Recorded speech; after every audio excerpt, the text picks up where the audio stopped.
নমস্কার। চলুন আজ আমরা আলোর দুনিয়ায় একটা দারুণ সফরে বেরোই। দেখব কিভাবে আলোর একটা ছোট্ট রশ্মি চলে আর তার সহজ কয়েকটা নিয়ম কিভাবে আমাদের চেনা পৃথিবীকে একদম অন্যভাবে দেখায়। তাহলে শুরু করা যাক এই দারুণ যাত্রা। এই ব্যাপারটা তো আমরা সবাই দেখেছি, তাই না? একটা জলের গ্লাসে চামচ ডোবালে ওটাকে হঠাৎ বাঁকা মনে হয় কেন? এই খুব সাধারণ কিন্তু মজার প্রশ্নটা দিয়েই আমাদের আজকের আলোচনা শুরু হচ্ছে। আর এর উত্তরটা ওটা কিন্তু লুকিয়ে আছে আলোর খুব সাধারণ কয়েকটা নিয়মের মধ্যেই। তো প্রথমেই আমরা দেখব আলোর পথটা কিভাবে বদলায়। দেখুন, মূলত দুটো জিনিস হতে পারে। আলো হয় কোনো জিনিসে ধাক্কা খেয়ে ফিরে আসতে পারে, মানে বাউন্স করতে পারে, যাকে আমরা বলি প্রতিফলন, অথবা এক জায়গা থেকে অন্য জায়গায় যাওয়ার সময় রাস্তা বদলে বেঁকে যেতে পারে, যেটাকে বলা হয় প্রতিসরণ। প্রতিফলন মানে কি? সোজা কথায় কোনো কিছুতে ধাক্কা খেয়ে আলোর ফিরে আসা। একবার ভাবুন তো, যে জিনিসগুলো নিজের আলো নেই, যেমন ধরুন আমাদের চারপাশে দেয়াল বা বই, সেগুলোকে আমরা দেখি কিভাবে? পুরোটাই কিন্তু এই প্রতিফলনের খেলা। আলো ওই জিনিসগুলোর উপর পড়ে, সেখান থেকে বাউন্স করে আমাদের চোখে এসে পৌঁছায়, আর তখনই আমরা দেখতে পাই। আচ্ছা, কি হবে যদি আয়নাটা সোজা না হয়ে একটু বাঁকানো হয়? এখানেই আসল মজা। দেখুন, দু রকমের বাঁকানো আয়না হয়।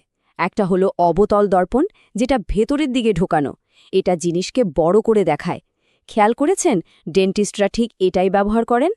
আর আরেকটা হলো উত্তল দর্পণ, যেটা বাইরের দিকে ফোলা। এটা সবসময় ছোট ছবিই দেখায়, কিন্তু অনেক বড় একটা এলাকা একবারে দেখাতে পারে, ঠিক যেমন গাড়ির সাইড ভিউ মিরর। চলুন এবার আমাদের সেই প্রথম প্রশ্নটায় ফেরা যাক। মনে আছে তো, গ্লাসের মধ্যে চামচটা বাঁকা দেখায় কেন? ওটা আসলে চোখের ভুল, যাকে বলে দৃষ্টিভ্রম। আর এর কারণ হল আলোর প্রতিসরণ। মানে আলো যখন একটা মাধ্যম থেকে, ধরুন বাতাস থেকে, অন্য একটা মাধ্যমে যেমন জলে ঢোকে, তখনও রাস্তাটা একটু বেঁকে যায়।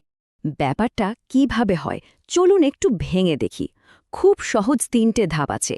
এক, আলো যখন একই মাধ্যমে, যেমন শুধু বাতাসের মধ্যে দিয়ে যায়, তখন সোজা রাস্তায় চলে। দুই, যেই মুহূর্তে ওটা অন্য কোনো ঘন মাধ্যমে, ধরুন জল বা কাঁচের মধ্যে ঢোকে, তখন ওর স্পিডটা কমে যায়। আর তিন, এই স্পিড কমার জন্যেই আলোর রাস্তাটা বেঁকে যায়। ব্যাস, এটাই হলো প্রতিসরণ। আচ্ছা, আলোর এই বেঁকে যাওয়ার ক্ষমতাটাকে যদি আমরা নিজেদের কাজে লাগাতে পারতাম? মানুষ কিন্তু ঠিক সেটাই করেছে। আর এই কাজটা করার জন্য যে দারুণ একটা জিনিস ব্যবহার করা হয়, সেটাই হলো লেন্স।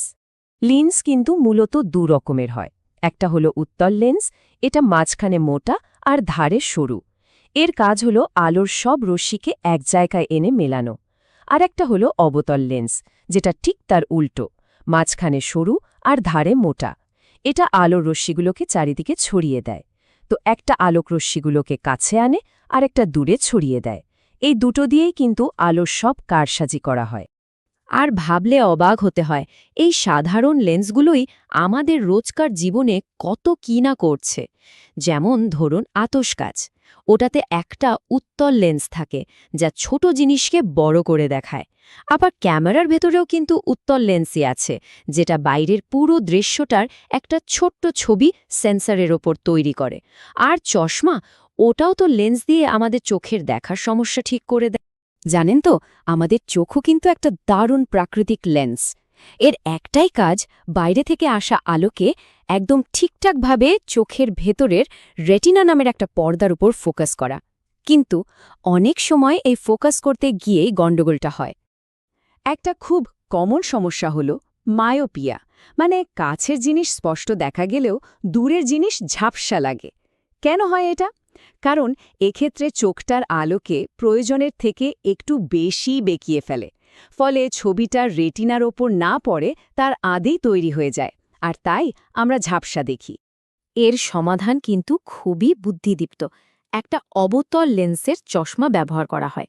এই লেন্সটা কি করে? চোখে আলো ঢোকার ঠিক আগেই রশ্মিগুলোকে একটুখানি ছড়িয়ে দেয়। ফলে চোখের যে অতিরিক্ত বাঁকানোর প্রবণতা ছিল, সেটা ব্যালেন্স হয়ে যায়, আর ছবিটা একদম ঠিকঠাক রেটিনার ওপর গিয়ে পড়ে। ব্যাস, ঝাপসা দেখাও গায়েব। এবার আসা যাক ঠিক এর উল্টো সমস্যাটায়, যেটাকে বলে হাইপারমেট্রোপিয়া। এক্ষেত্রে কাছের জিনিস দেখতে অসুবিধে হয়। হয়টা কি, চোখটা আলোকে যতটা বাঁকানো দরকার ততটা বাঁকাতে পারে না। ফলে ফোকাসটা রেটিনার ওপরে না হয়ে তারও পেছনে গিয়ে তৈরি হয়। আর এর সমাধান ঠিক ধরেছেন, উল্টো লেন্স, মানে একটা উত্তল লেন্স। এই লেন্সটা চোখে আলো ঢোকার আগেই রশ্মিগুলোকে একটু ভেতরের দিকে গুটিয়ে দেয়, মানে চোখকে ফোকাস করার কাজে একটু সাহায্য করে দেয়। আর তার ফলে কাছের জিনিসগুলো আবার একেবারে পরিষ্কার দেখা যায়। চলুন এবার আমাদের এই আলোর যাত্রার শেষ পর্যায়ে যাই।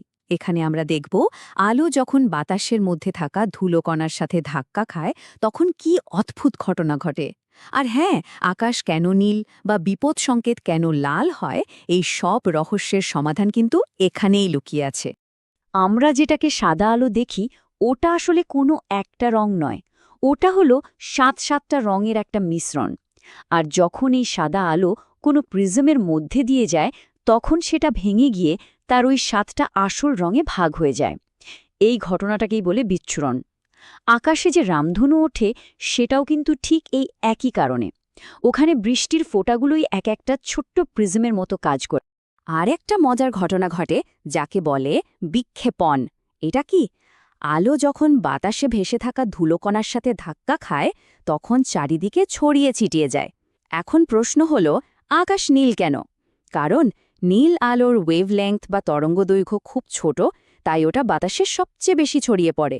আর আমাদের চোখে সেই ছড়ানো নীল আলোটাই এসে পৌঁছায়। আর লাল আলোর ক্ষেত্রে ঠিক উল্টো, ওর তরঙ্গদৈর্ঘ্য সবচেয়ে বেশি, তাই ওটা একদমই ছড়ায় না, সোজা চলে যায়। এই কারণেই তো বিপদ সংকেত লাল রঙের হয়, যাতে ধোঁয়া বা কুয়াশার মধ্যেও সেটা দূর থেকে দেখা যায়।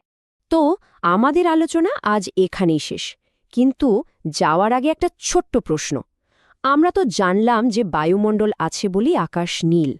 তাহলে ভাবুন তো, মহাকাশচারীরা যখন চাঁদে গিয়েছিলেন, যেখানকার আকাশে কোনো বায়ুমণ্ডলই নেই, তখন তারা আকাশটাকে কালো দেখেছিলেন কেন? উত্তরটা কিন্তু আমাদের আজকের আলোচনার মধ্যেই কোথাও একটা লুকিয়ে আছে, একটু ভাবলেই পেয়ে যাবেন।